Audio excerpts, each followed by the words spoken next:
जय जगन्नाथ मोर प्रिय चाषी भाई मैंने आज 18 जून राति 11:30 बेले आम स्टॉकिंग हो गाड़ी भी आसी पहुँचला।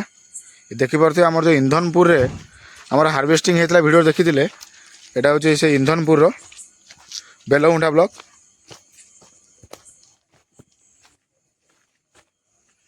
हिताधिकारी का नाम हूँ श्रीमती मिनती दल बेहरा। आमर हार्वेस्टिंग करते आज स्टॉकिंग करा हार्वेस्टिंग पर आज स्टॉकिंग देखिपे जहाँ बीन्स गछ लगे बायोफ्लॉक एरिया को भी सी उपयोग कर बीन्स गछ भेंडी गछ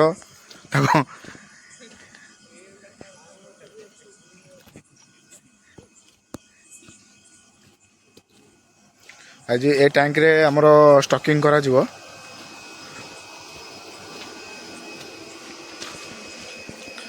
देखो तो इरिगेशन पूरा अच्छी आम निवड स्पॉट पड़ी कि आम स्टॉकिंग करा जाउची जोड़ा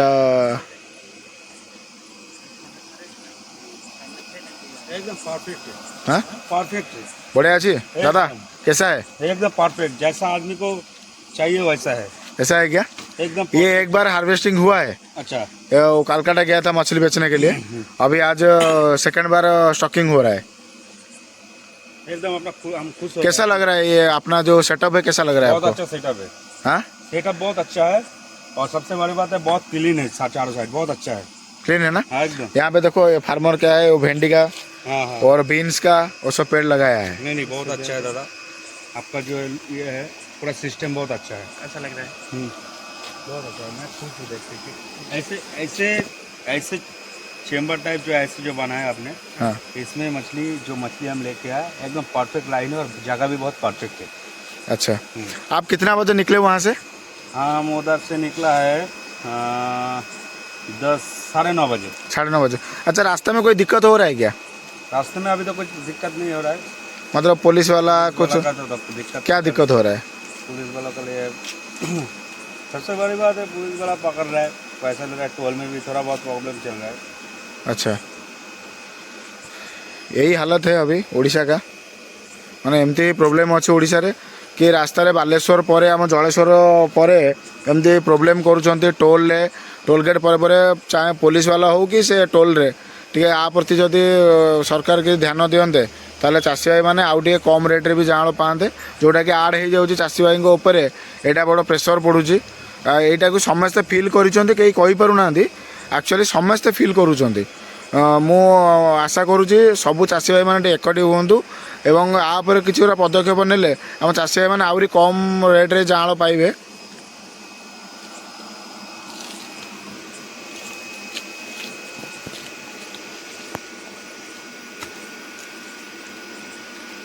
लाइट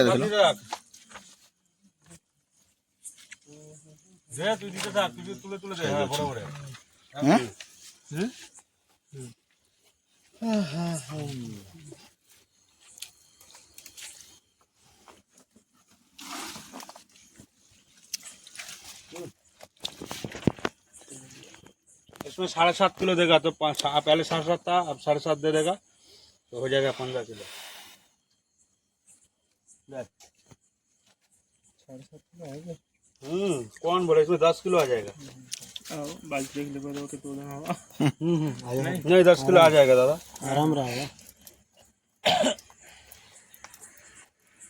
तो ऐसे हिलाओ, ऐसे से करो।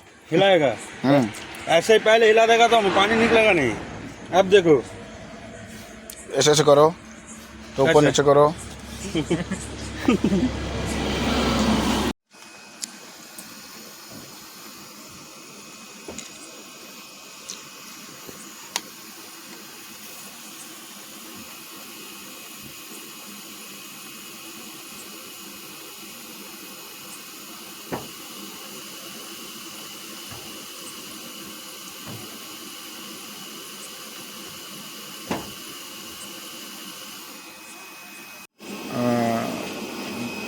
तो आमर जो माछ स्टॉकिंग है आज केते हजार पीस आप स्टॉकिंग कले?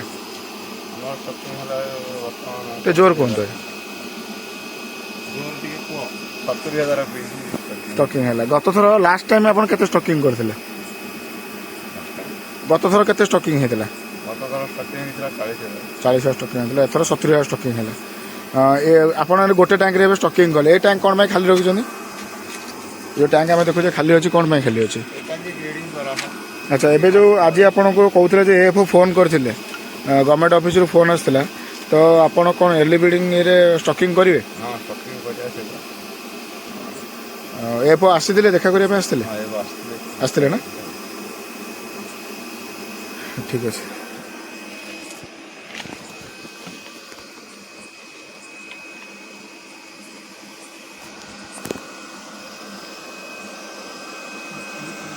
ମୁଁ କ'ଣ